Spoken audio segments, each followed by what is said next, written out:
We are reporting breaking news right now. Georgia's Republican governor is about to sign what the legislature passed, and it will be one of the nation's most restrictive voting laws in the whole country.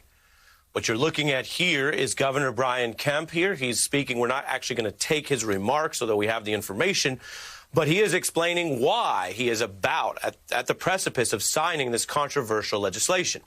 Now, let me give you some context. This comes as a new crop of activists are pushing to try to stop exactly this type of problem or create economic consequences. Activists like Bishop Reginald Jackson and voting rights groups like Black Voters Matter, who we've had on the program, say that it's time for corporate America to stand up and break with Trumpism over all of this, that the same groups and organizations and corporations that said they weren't for the insurrection can't sit by silently when all of this turns into trying to steal, potentially, the next election. The CEO and chairman of Coca-Cola said organizations like ours must stand up and support Black Lives Matter and social justice. Now when they try to pass this racist legislation, we can't get him to say anything. This new Georgia bill that the governor is signing now has these ID requirements. It has limits on where you can drop ballot boxes. It makes it, quote, a crime to provide even water to voters waiting in lines. That's the very thing the president rebuked today that we showed earlier in our program. On this breaking news, I want to bring in the bishop who we just saw on our screen there. He's leading the charge in Georgia, Bishop Reginald Jackson. He oversees the state's AME churches. Thanks for being with us. Good to be with you, Harry. We just showed Governor Kemp there speaking, and my producers tell me I can now confirm and report he has signed this controversial bill. You see him here speaking on it. He signed it. It is law in the state of Georgia. Whether or not there are legal challenges or other ways to stop it before implementation will be seen as it's brand new. Your response to this breaking news tonight? Well, you know, it's interesting. We were at the State House today protesting against this legislation. A group of faith leaders met with the lieutenant governor to discuss this matter. Then we tried to have a meeting with the governor, whose office said he was busy and couldn't meet. Now I understand it was not that he was busy and couldn't meet. It is that he had already decided he was going to sign this bill and wouldn't meet. And what do you say to people who are hearing about this tonight? It sounds like a state issue. Of course, Georgia was what turned the whole Senate. And we have seen, as we've reported, this type of measure moving through the process in several states. What do you say to people about what's in this bill or why it matters? Well, this is not only a Georgia problem, it's a national problem. Following the election last November here in Georgia, when Georgia went blue for the first time since 1992, none of these bills would have been submitted if Republicans had won. These bills are submitted because Republicans lost. And they claim that they submit these bills because there is a lack of integrity and confidence in Georgia's elections. Well, that is sheer hypocrisy. In 2018, the then Secretary of State, who was also the Republican candidate for governor, dropped 500,000 names off the rolls in Georgia, many of them people of color. There was no outcry. There was no investigation. There was no legislation. There was no saying that we didn't have confidence in the election. When black folk complained about what happened in 2018, there was a deafening silence.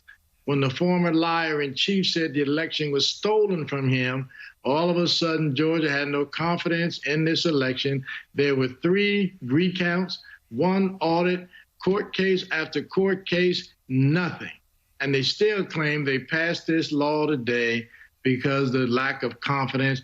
That is a lie. It's voter suppression and it's racism. Appreciate your candor, and I know how much you've been working on this. For voters, excuse me, I should say for viewers joining us, voters as well, what you see on your screen is Governor Kemp in Georgia signing this voting crackdown. I want to give some context, and because it's a breaking story, bring back in one of our experts, Michael Steele. Context from the New York Times here, which we can put up on the screen, is what's happening around the country. Republicans, quote, seizing more power over how elections are run. States legislatures, for example, this also in Georgia, looking to strip the state elections official of their role on the election board, so he would lose power. Michael, as the bishop was just saying, those multiple attacks in Georgia, as well as what other legislatures are doing, paint a picture of something that's not about, say, voter integrity, if you want to call it that, but as the bishop said, a more organized response to losing an election. And rather than trying to win more votes, it's just trying to suppress votes from the other side. Michael. Yeah, I think you're exactly right about that, Ari. So the question to Republicans in Georgia and Arizona and elsewhere that are taking rights, voting rights away from black people across this country in places like Philadelphia, Atlanta, Detroit, how do you think this ends? How do you think this ends for you? Do you think black folks are just going to sit by and just let you get away with this? Do you think the bishop and others are just going to say, oh, well, I guess there's nothing we can do. The Georgia legislature just passed this and the governor signed it. Every last one of your names go on a ballot. Enjoy your time in office, because you're going to see the power of the vote come back on you like a hammer for the action you've taken and the bill that was signed into law today. It is antithetical to everything our party has stood for in its history, and it's antithetical to everything this country has stood for. This is suppression, bold-face it. And it's just like, what you going to do about it? Well, watch and see.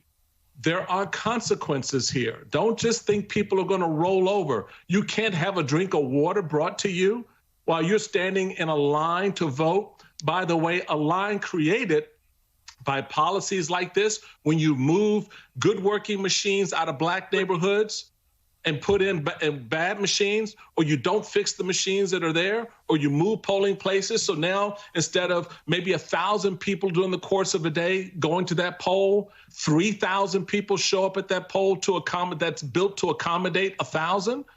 You don't think that's going to have a consequence? It's just amazing to me that you are so afraid to put good candidates and good policy in front of the people of Georgia or the people of this country that you have to resort to this kind of crap. Bishop, whatever help you need on the ground, count a lot of us in to help, because this is not what this country should be about. Thank you so much. Thank you.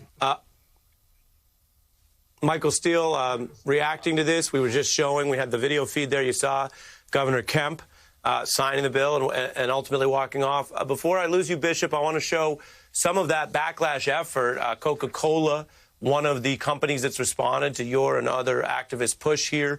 Coca-Cola says it supports a, quote, balanced approach. The ultimate goal should be fair, secure elections where access to voting is broad-based and inclusive. What is next steps for you on those companies and potential legal challenges to what is now, formally tonight, as of 40 minutes past the hour, law in Georgia? Well, you know, that's a very nebulous statement by Coca-Cola. Either voter suppression is wrong or is right. That's for Coca-Cola. That's for Delta. That's for Home Depot. All of these major corporations, they get black dollars. And so therefore, if you cannot stand up and support black and brown people when it comes to issues of voting and justice, then it does not make sense for us to put our dollars into your hands. Okay. This is a story that, in a sense, begins tonight, now that it's state law. Bishop Reginald Jackson, thank you very much. Michael Steele comes back again for something special. We have a lot more in the program. Why Mitch McConnell has a new problem. We'll be back right after this.